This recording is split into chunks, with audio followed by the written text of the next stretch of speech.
If you're a solo creative, part of a creative team or an agency, I'm going to share a simple mindset shift that you can use to win in 2026. The world is flooded with AI slop, and one of the hardest parts about building a career in 2026 as a creative is standing out from all of the noise.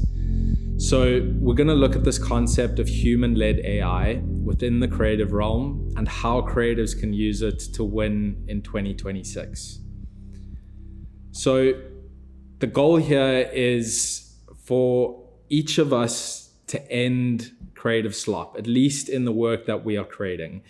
Slop will always be there. It was here long before AI was ever a thing. It's just now labeled as anything that overly smells of AI or just doesn't have that human signal that is now vital in 2026. So the goal here is to build a system that amplifies human creativity, because that is the moat. That's what's going to separate you. Whereas last year it was about all these tools, everyone creating everything for everyone. Now it's about getting focused on the quality of what you're producing and how it communicates human signal, whether you're a solo creative, a team, or an agency. So I'm sharing all of this based on my experience of building a 10K per month, one-person studio as we run out of RAM. And this is after building 50 plus projects, most of them AI native, going from creating a lot of slop, not knowing what the hell I was doing, to creating less and less slop as I've progressed, finding better clients and finding projects where AI makes sense to use, but never to fully rely on. And that's the important element here. So the problem is that AI is flooding the market. The internet's getting noisier faster. AI makes things cheap, so anyone can generate infinite content. And that drives sameness. So you get the slop spiral of everyone creating things that look the same, that don't really stand out or don't communicate in a way that is truly effective. So that means attention gets harder. Trust becomes the currency. And especially now in 2026, if you can hone in on communicating trust and building trust through what you're creating, you're going to win. Because when everything is possible, what's scarce is what is believable. So the creative slop epidemic for these three different audiences is what it looks like here. So we've got solo creatives. You're probably overwhelmed by tools. There's too many models. You don't have a specific workflow. The biggest one for solo creatives, especially the ones I've worked with, is offer confusion. So you don't know what you're selling to whomever. And then output risk. So slop means no trust and no repeat work. Then you have creative teams who experience a lot of the issues that solo creatives are facing, but there's misalignment within the team. So everyone's using different tools and using them differently. Brand drift, so nothing quite ever looks the same or matches the brand. And then there's a strategy gap. So whatever you're inputting into the AI is not producing effective work. So it looks pretty, but it's not effective. Then agencies, again, there's that tool overwhelm, but at a much bigger scale. You have to deal with margins. So other agencies using AI might be moving quicker, producing more work, and that is a massive stress on teams. How can they make their work make business sense to make an agency sustainable? And then also client trust. At a much larger scale, you need to build that quality and the story needs to hold up for your clients. So we need to reset the frame here, focusing less on tools and looking more at outputs. So many of us have been far too focused on the tools, what AI can do, and expecting AI to do most of the work for us. Put that to one side and look at what you're producing with AI. What is the output? Because tools have become commodities. Everyone has access. Output is what clients pay for. So what does it actually do, the work that you're creating? Does it lead to conversions, brand lift, sales? That's what counts. The real question is, does this work move and connect with humans? So focus less on using AI and more on the output. Imagine AI didn't exist. First start with that, and then find ways to use AI to be more efficient, to fill in the gaps that you may need to fill, and focus on the output. So the new moat is human signal. And this goes into the heart of your creative experience. So no matter what industry you're in, what your background is, you need to look at that and pull from that in everything you create, especially when you're leveraging AI. So anyone can write a decent prompt, but only you have a unique point of view, live context, your client's truth, and your brand story. So human signal equals specific truths plus specific emotions and specific proof. So prompting and knowing these tools and how to use them isn't the advantage. It's the human input and that signal that is communicated in your work that really matters.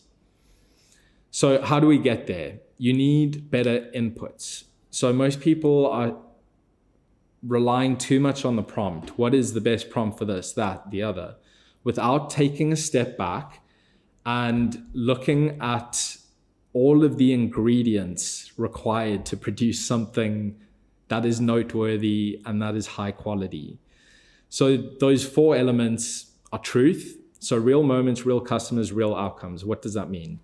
It means looking at what you're building and looking at the real elements that will make that work. What is the end outcome that you want to achieve? And just being really honest about that. And starting there, that is where you need to start. Then you need to look at taste, and this is where your experience comes in. So not only looking at the references, the restraint, and the design decisions of what you're building, but how you can use your experience, what you've built and how you've built it, to develop specific taste that is unique and that is driven by this human signal. Then strategy. This is where you get a bit more technical, looking at things like the message, the hook, the audience tension, constraint, and offer framing. So this is before you do any prompting, any creation, is figuring out what is the strategy and how best can I build out the strategy to produce better work. And then as you get good at this, you start building systems where you find flow, and that's finding the right tools for you. It's building templates and creating feedback loops where whatever you build, you test, you get feedback, and you iterate. That is the beauty of, or one of the beauties of using AI, is that you can test things much quicker. And again, it's part of this whole tool set, but it's not the focus. And with that, AI is the brush, but inputs create the painting. And inputs aren't just prompts. It's the overall strategy, the taste, and that truth that you need to communicate upfront. So one of the ways I think creatives can really win in 2026 is this hybrid model of focusing on starting with the human element and then letting AI fill the gaps. So the fastest way to beat fake, to beat AI slop, is to anchor what you build in reality. So that means using live action, real humans, real stories where possible to build that emotional trust. Use AI for worlds you can't shoot, rapid iterations, transitions, and style frames. But you need to anchor everything in the human experience and let AI expand upon it.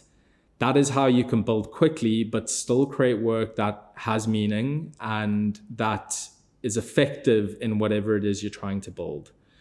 So don't ask AI to replace a story, ask it to expand it. So what I learned building my one-person creative studio that was majority AI native, I learned that AI is always secondary to creative output. So no matter how well I learned to use these tools and how cool the outputs were, if they weren't effective in helping to sell a product, tell a story, or communicate with an audience, then they weren't effective. And in trying to learn all of these tools, I kind of forgot about all the creative input that was necessary to produce better work. And I realized clients don't buy AI, they buy outcomes. What resonated was specific direction, strong taste, and iteration, where you could show your creative process, you could show your taste, where you have 50 images, and you could choose the best 5 based on your creative experience. What didn't work was generic outputs, look what AI can do, or style without message, which is what I see a lot of AI creatives doing right now, is they're leading too much with the AI side and not focusing enough time on the strategy and the workflow and the process to produce higher quality work. So stop making AI the focus, simply use it to communicate your taste, strategy, and system. So in a nutshell, how will creatives win in 2026?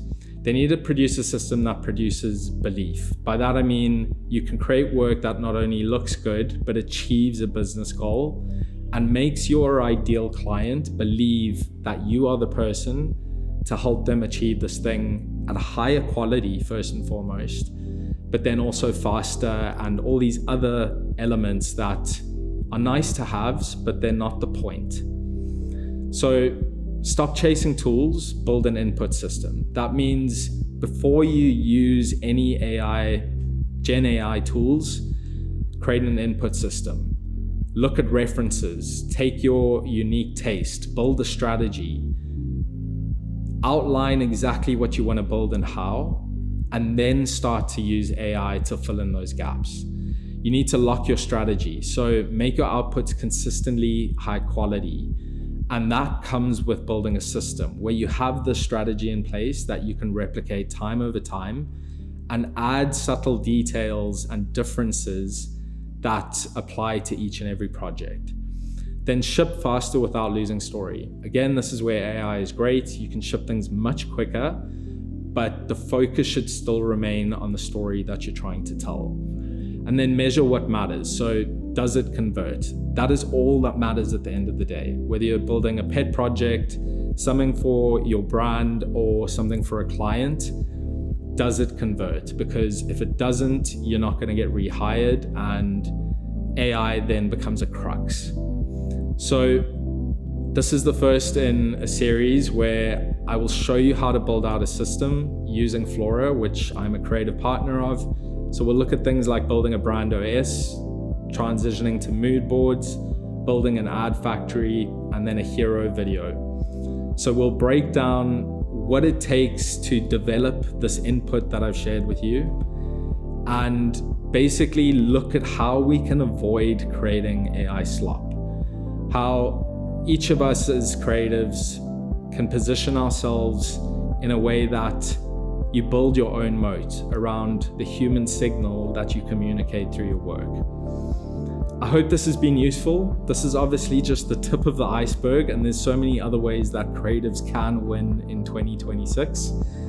But this just gives you an idea of what I've learned over the last year and the mindset shifts that you need to make when it comes to AI, and not making it the focus of your creative work.